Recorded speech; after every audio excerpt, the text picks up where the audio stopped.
March மாதம் 20ஆம் தேதி அதிகாலை 1:30 இப்பொழுது நேரம். சுருக்கமான விரைவான செய்திகள் இந்த வீடியோவில் இருக்க போகுது. ஹோர்முஸ் கால்வாயை பாதுகாப்பதற்கு உலக நாடுகள் இப்பொழுது ஒன்றிணைந்து கொண்டிருப்பதாக தகவல்கள் வெளியாகி இருக்கு. அமெரிக்காவுடைய முக்கியமான போர் விமானம் ஒன்று ஈரானிய தாக்குதலுக்கு உள்ளாகி இருக்கிறது. இது ஒரு தொடர்பான சர்வதேச ரீதியிலான செய்திகள் இப்பொழுது வெளியாகி இருக்கிறது. இலங்கையை பொறுத்தவரையில இப்பொழுது QR முறைமை அப்படின்றது மிகப்பெரிய அளவுல பதிவாகி இருக்கிறது. நேற்று அதாவது 19ஆம் தேதி மாலை 6 மணி வரைக்கும் உள்ள காலப்பகுதிக்குள்ள இலங்கையில இந்த QR முறைமை, அதாவது எரிபொருள் பெறுவதற்கான வாகனங்கள் பதிவு செய்யப்பட்ட தொகை 5.6 மில்லியன் வாகனங்கள் சொல்லப்படுது. இது பெரிய ஒரு தொகை. நேற்று 19ஆம் தேதி மாத்திரம் 5,03,236 வாகனங்கள் பதிவாகி இருக்கிறது. ஒரே நாள்ல நேற்று இந்த QR முறைமையில் உள்ள பிரச்சனைகள் தீர்க்கப்பட்டது. அதுக்கு பிறகு இந்த வாகனங்கள் பதிவாகி இருப்பதாக சொல்லப்பட்டிருக்கிறது. ஒரு கணக்கெடுப்புல பார்க்க போனா கிட்டத்தட்ட ஒரு நாளைக்கு 2.5 லட்சத்துக்கும் அதிகமான வாகனங்கள் பதிவாகி இருக்கிறது கடந்த 17ஆம் தேதியிலிருந்து. இது பெரிய ஒரு தொகை. கிட்டத்தட்ட 60 லட்சம் வாகனங்கள் இலங்கையில் இருக்குன்னு சொல்றாங்க. இப்பொழுது 56 லட்சத்துக்கும் அதிகமான வாகனங்கள் பதிவாகி இருக்கிறது. இப்பொழுது ஒரு வாட்ஸ்அப் இலக்கத்தை கொடுத்திருக்காங்க. இந்த வாட்ஸ்அப் இலக்கத்துக்கு நீங்க உங்களுடைய வாகன இலக்கங்களை SMS செஞ்சா போதும். என்ன பிரச்சனை அப்படின்றத உங்களுக்கு சீர் செய்து கொடுக்கப்படும். QR பிரச்சனை அல்லது பதிவு செய்யற பிரச்சனை, இந்த மாதிரியான பிரச்சனைகளுக்கு இந்த இலக்கம் இப்பொழுது கொடுக்கப்பட்டிருக்கிறது. இந்த வாட்ஸ்அப் இலக்கத்தின் மூலமாக நீங்க தொடர்பு கொண்டு உங்களுடைய அல்லது நீங்க SMS செய்வதன் மூலமாக உங்களுடைய பிரச்சனைகளை தீர்த்து கொள்ளக்கூடியதாக இருக்கும் அப்படின்னு சொல்லி தகவல் திணைக்களம் சொல்லியிருக்காங்க. இதோட ஒரு மிக முக்கியமான ஒரு சம்பவம் நடந்திருக்கிறது. நேற்று 19ஆம் தேதி, அதாவது மவுண்ட் லெவனியா தெஹிவல நீதிமன்றம் ஒருவருக்கு 2 மாத கால சிறை தண்டனையும் 2,500 ரூபா அபராதமும் விதிச்சிருக்காங்க. ஏன் அப்படின்னு சொன்னா, இந்த நபர் வீட்டில் 65 லிட்டர் எரிபொருளை எந்த விதமான அனுமதியும் இல்லாம சேமிச்சு வச்சிருந்திருக்காரு. இவர் கைது செய்யப்பட்டு நீதிமன்றத்தில் ஆஜர்படுத்தப்பட்ட போது நீதிமன்றம் இந்த தீர்ப்பை வழங்கியிருக்காங்க.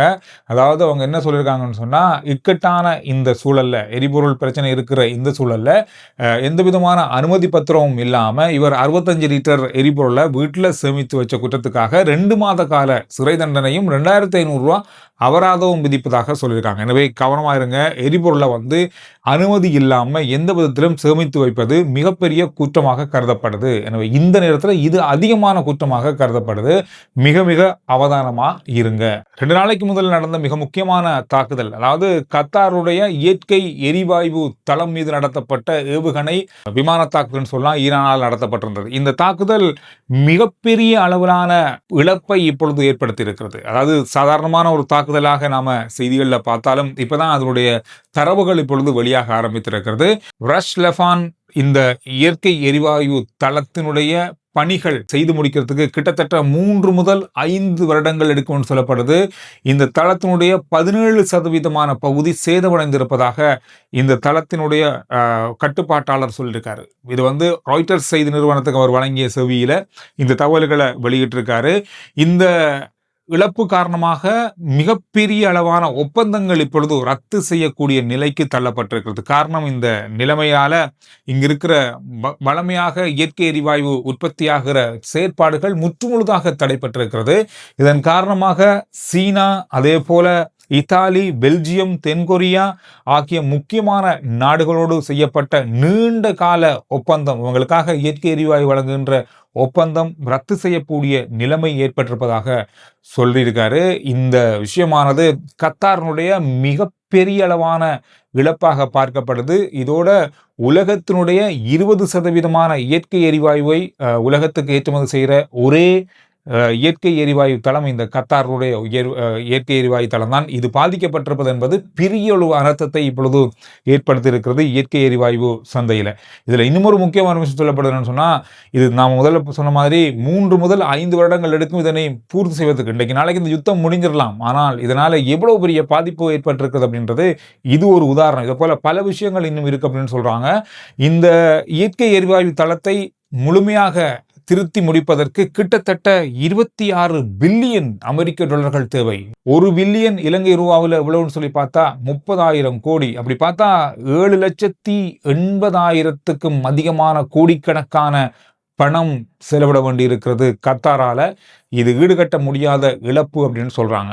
ஹோர்முஸ் கால்வாயை பாதுகாப்பதற்கு உலக நாடுகள் இப்பொழுது இந்த போருக்குள்ள இணைந்து கொள்ளக்கூடிய வாய்ப்புகள் இருப்பதாக சொல்லப்படுது. நேரடியாக போர்ல இணைந்து கொள்ளாவிட்டாலும் இந்த கால்வாயை பாதுகாப்பதற்கும் எண்ணெய் கப்பல்கள் செல்வதை பாதுகாப்பை உறுதிப்படுத்துவதற்காகவும் இந்த நாடுகள் இணைந்து கொள்ளக்கூடிய வாய்ப்பு உருவாகி இருப்பதாக இந்த நாடுகளுடைய அறிக்கையில சொல்லப்பட்டிருக்கிறது. ஆரம்பகட்ட அறிக்கையில அவங்க ஒத்துழைக்கிறாங்க அல்லது இதற்கான ஒரு நடவடிக்கை எடுப்பதற்கான முதல் படியை எடுத்து வைத்திருக்கிறார்கள். குறிப்பாக England, France, Canada, Germany, Italy, Netherlands, Japan ஆகிய நாடுகள். இதுல மிக முக்கியமாக ஜப்பான் நாட்டை அமெரிக்க ஜனாதிபதி டொனால்ட் ட்ரம்ப் அவர்கள் கடந்த 2-3 நாட்களுக்கு முதலிருந்து நேரடியாகவே ஜப்பானுடைய யுத்த கப்பல் ஹோர்முஸ் கால்வாய்க்கு செல்ல வேண்டும், அங்கு பாதுகாப்பை உறுதிப்படுத்துவதற்காக அழைக்கப்பட்டிருந்தார். ஆனால் ஜப்பான் அதை பெருசா எடுத்துக்கொள்ளல.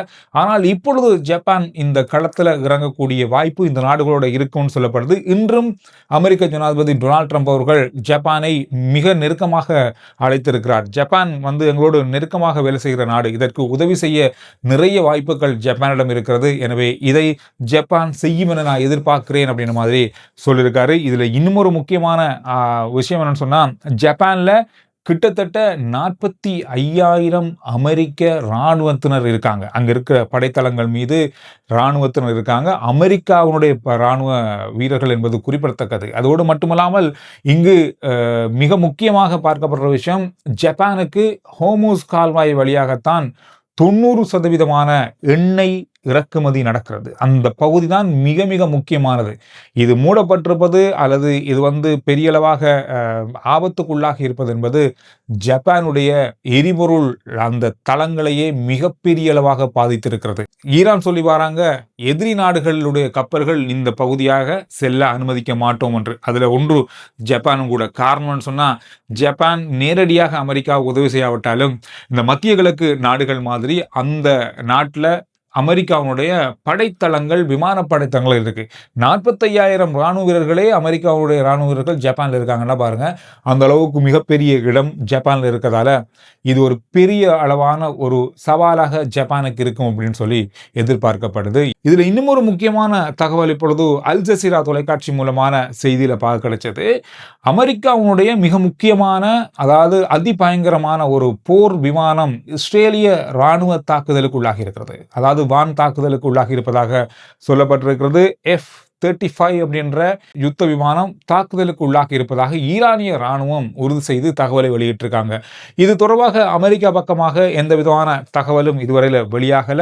இருந்தாலும் இந்த விமானம் இப்பொழுது மத்திய கிழக்கினுடைய அமெரிக்க படைத்தளம் ஒன்றின் மீது தரையிறங்கி இருப்பதாக சொல்லப்பட்டிருக்கிறது. உடனடியாக அவசரமாக இந்த விமானம் தரையிறங்கி இருப்பதாக அங்கிருந்து வருகின்ற சில செய்திகள் குறிப்பிட்டிருக்கிறது. இது சேத விவரம் தொடர்பாக இதுவரையில உத்தியோகபூர்வமாக அறிவிக்கல. ஆனால் இந்த விமானம் தாக்கப்பட்டதாக ஈரானிய ராணுவம் சொல்லியிருக்காங்க. அந்த காலகட்டத்துக்குள்ளே இந்த விமானம் அவசரமாக மத்திய கிழக்கினுடைய விமானப்படை தளம் ஒன்றின் மீது தரையிறங்கி இருக்கிறது. முக்கியமான, விரைவான, சுருக்கமான செய்திகளை RG Chandru report WhatsApp channel மூலமாக நீங்க பெற்றுக்கொள்ளக்கூடியதாக இருக்கும். டிஸ்கிரிப்ஷன்லையும் முதல் கமெண்ட்ஸ்லையும் வாட்ஸ்அப் சேனலுடைய லிங்க் இருக்கு. ஃபாலோ பண்ணி வைங்க. அடுத்த வீடியோவில் நான் உங்களை சந்திக்கிறேன்.